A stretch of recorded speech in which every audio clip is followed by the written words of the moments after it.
सी पिघलनी चाहिए, इस हिमालय से कोई गंगा निकलनी चाहिए। सिर्फ हंगामा खड़ा करना मेरा मकसद नहीं, मेरी कोशिश है कि ये सूरत बदलनी चाहिए। और मेरे सीने में न सही तो तुम्हारे सीने में सही, आग कहीं भी हो लेकिन आग जलनी चाहिए। पूरे देश के किसानों से मैं आह्वान करना चाहता हूं, उत्तर प्रदेश के किसानों से विशेष आह्वान करना चाहता हूं कि आज यदि अपनी खेती किसानी बचानी है, इस पुरखों की निशानी बचानी है, अपने बच्चों को अच्छी शिक्षा दिलानी है, अपने परिवार को अच्छी चिकित्सा व्यवस्था दिलानी है, तो आपको अपना हक मांगना होगा, आपको अपना हक छीनना होगा।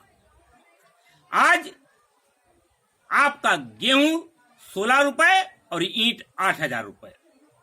आज जो लॉकडाउन के दौरान आप सबने देखा कि सारी चीजें दोगुने तिगुने दाम में राशन से लेकर के समस्त चीजें बिक्री हुई, लेकिन किसान का सब्जी से लेकर के सारा अनाज औने पौने दामों में गया।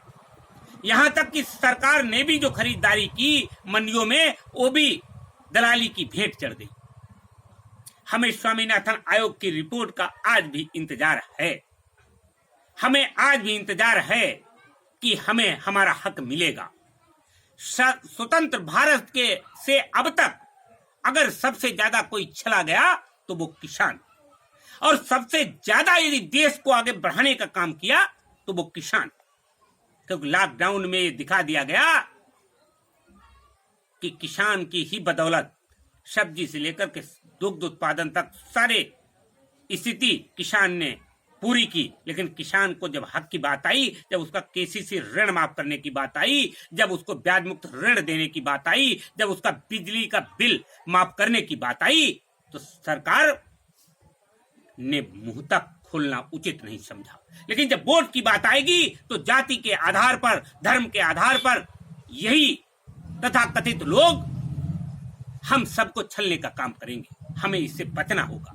भारतीय कृषक दल का एक संकल्प है कि पूरे देश के किसानों को, नौजवानों को एकजुट करके, जागरूक करके उसको न्याय दिलाएगा। एक बात मैं और कहूंगा कि सरकार ने कहा था कि हम लॉकडाउन के अवधि के दौरान ब्याज नहीं लेंगे, लेकिन ऐसा नहीं कर रही है। सरकारें अभी भी हमारे केसीसी पर भी ब्याज ले रही हैं, हमारी बिजली पर भी ब्याज ले रही हैं, फाइनेंस कंपनियां भी ब्याज ले रही हैं। कुल मिलाकर के एक मोटा आप ये समझ लीजिए कि अमीरों को अमीर और गरीबों को गरीब बनाने का काम किया जा रहा है, जिसके लिए आपको अपने हक की लड़ाई लड़नी है। आपको अपने यहाँ के लोगों को जागरूक करना है, आपको जाति धर्म भेदभाव से दूर हटना होगा और आपको भारतीय कृषक दल का साथ देना होगा।